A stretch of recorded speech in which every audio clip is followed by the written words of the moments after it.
Migraine का क्या है निदान। आइए पहले जानते हैं कि माइग्रेन अंधा शीशी भी कहते हैं आधे सिर का दर्द। सिर के आधे भाग में तेज दर्द जो सूर्य की रोशनी के साथ साथ बढ़ता है।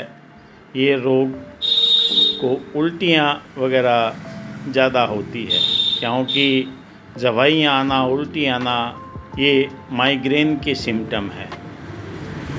दोस्तों, आप देख रहे हैं मेरा YouTube channel Reiki Power Ayurveda. मैं रेकी ग्रैंड मास्टर आयुर्वेदिक चिकित्सक विकास बिहानिया आपका स्वागत करता हूं। कैसे पता लगाएं कि माइग्रेन है? जी हाँ दोस्तों, ये जानना बहुत ज़रूरी है कि इसमें क्या क्या लक्षण हैं। दर्द के समय रोगी को ज़्यादा अनुभव होता है तथा जभाइयाँ आती है, कै, मितली, वमन, ये सारे लक्षण आपको दिखाई देते हैं। सिर के आधे हिस्से में तेज दर्द, आँखों के सामने धब्बे से दिखाई देना, स्किन में चुभन, कमजोरी महसूस होना, देखने में दिक्कत होना, गुस्सा, चिड़चिड़ापन, गैस्ट्रिक, मितली या उल्टी होना, तेज रोशनी या आवाज़ से परेशानी हो जा।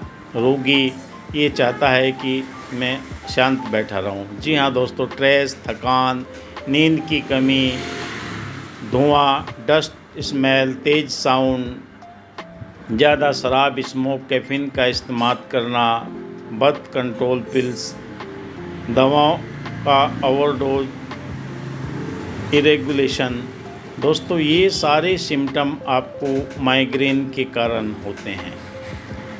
जब तक आपको इन लक्षणों के बारे में सही जानकारी नहीं होती तो आदमी उपचार कराने के लिए मात्र सिर दर्द की गोली लेता है, उससे उसे ये परेशानी नहीं मिट पाती। हाँ दोस्तों, मिटेगी तब तक सही उपचार होगा, माइग्रेन के सही कारण का पता लगेगा। इस रोग का दौरा सूर्य की तेज रोशनी के साथ ही ज़्यादा प्रभाव दिखाता है। सूर्य की तीव्रता कम होती धीरे धीरे अपने आप ही समाप्त होता चला जाता है। रात को सिर दर्द नहीं होता, आधा शीशी के दौरे के रूप में दिन या कुछ सप्ताह अथवा मास तक अंतराल के पास पड़ने लगते हैं। कुछ रोगियों को ये दौरे कई दिनों तक लगातार पड़ते हैं। शोध अध्ययन से पता चला है कि इस रोग का आक्रमण अधिक तनाव की वजह से होता है। जो लोग मानसिक तनाव में रहते हैं निश्चित ही इस रोग के शिकार हो जाते हैं। पुरुषों के मुकाबले में महिलाओं को यह रोग ज़्यादा पाया जाता है। जी हाँ दोस्तों, महिलाओं के अंदर इस रोग के ज़्यादा सिम्टम मिलते हैं। रजोवृत्ति से गुजर रही महिलाओं इस रोग से ग्रस्त होती हो जाती हैं। जो महिलाएं अधिक उपवास करती है आंधी शीशी से पीड़ित हो जाती है। मानसिक चिंता, तनाव, गम, उत्तेजना आदि के कारण ये रोग हो जाता है। माइग्रेन का निदान हम कैसे करें? जी हाँ दोस्तों, हर एक आदमी चाहता है कि मुझे इस रोग से मुक्ति मिल जाए, और रोज़ रोग से मुक्ति मिलने के लिए सही औषधियों का, सही जानकारी का होना बहुत ज़रूरी है। रोगी मानसिक दबाव में इतना आ जाता है कि उसके सिर के अंदर इतनी बेचैनी हो जाती है कि वो छटपटाने लगता है। लोग गलत खान पान की वजह से भी इसके शिकार हो जाते हैं। रोगी को पौष्टिक आहार देना, खट्टा मीठा, चटपटे, मिर्च मसालेदार, बासी, अध कचरे, अध पके बाजार के खाद्य पदार्थ, उत्तेजक खाद्य पदार्थ, गरिष्ठ भोजन, देर में पचने वाले भोजन बिल्कुल न दें। चिंता, तनाव आदि से दूर रखें। चाय, कॉफ़ी पूर्णतः परित्याग कर दें। मौसम आदि सर्दी हो तो हल्का गुनगुना पानी का प्रयोग करें। वैसे तो शीतल जल उपयोगी है। नींद न आने वाले रोगी को रात को भी सोने से पूर्व तथा हाथ पैरों के अंदर भली भांति धोएं, और जिससे आसानी से नींद आ सके। जी हाँ दोस्तों, ये टेंशन के कारण होता है, और जब ये टेंशन ज़्यादा बढ़ जाती है महिलाओं के अंदर इस रोग के ज़्यादा लक्षण देखे जाते हैं।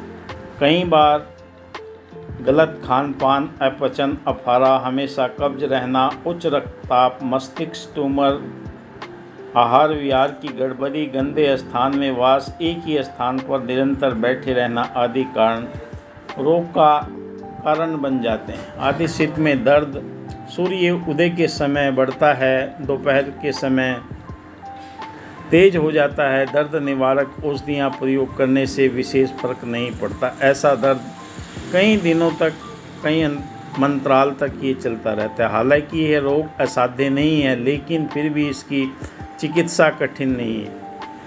आप मेरे क्लिनिक से भी संपर्क कर सकते हैं, दिए हुए नंबर पर कांटेक्ट कर सकते हैं। मेरे पास में आयुर्वेदिक उपचार है। जी हाँ दोस्तों, आयुर्वेदिक उपचार अगर आप लेंगे तो ये रोग जड़ से ख़त्म हो जाता है। अक्सर आपने देखा होगा एलोपैथिक कुछ समय के लिए रोग को दबा देती है। आधे सिर के दर्द से छुटकारा पाने के लिए आप संपर्क कर सकते हैं। हमारे यहाँ 15 दिन में करीबन ये रोग जड़ से ख़त्म हो जाता है। 1 हफ्ते के अंदर ही रिजल्ट आना शुरू हो जाते हैं। खुद पता लगता है कि वाकई इससे मुझे ये फ़ायदा हो रहा है। फिर भी दोस्तों, अगर आप जानना चाहते हैं कि इसे आप घर पर भी कैसे माइग्रेन को समाप्त कर सकते हैं, तो कुछ चीज़ें हैं, उन्हें आप मार्केट से ले लें और आपके लिए रामबाण औषधि हो सकती है। उस्त, खदूस, काली मिर्च और धनिया, इन सब को लेकर पाउडर बना लें। काली मिर्च की मात्रा कम रखें और उसे सूर्य उदय होने से पहले आप अगर इसे इस्तेमाल करेंगे तो आपको बहुत ही शानदार रिजल्ट मिलते हैं। इसके लिए आप परमात्मा की कृपा से ठीक हो सकते हैं। और ज़्यादा जानकारी के लिए आप मेरे रेकी पावर आयुर्वेदा क्लिनिक से संपर्क कर सकते हैं। नाड़ी देखकर भी आपको इस रोग के बारे में जानकारी दी जाएगी, और अगर आप दूर हैं तो वैसे भी मिल सकते। धन्यवाद।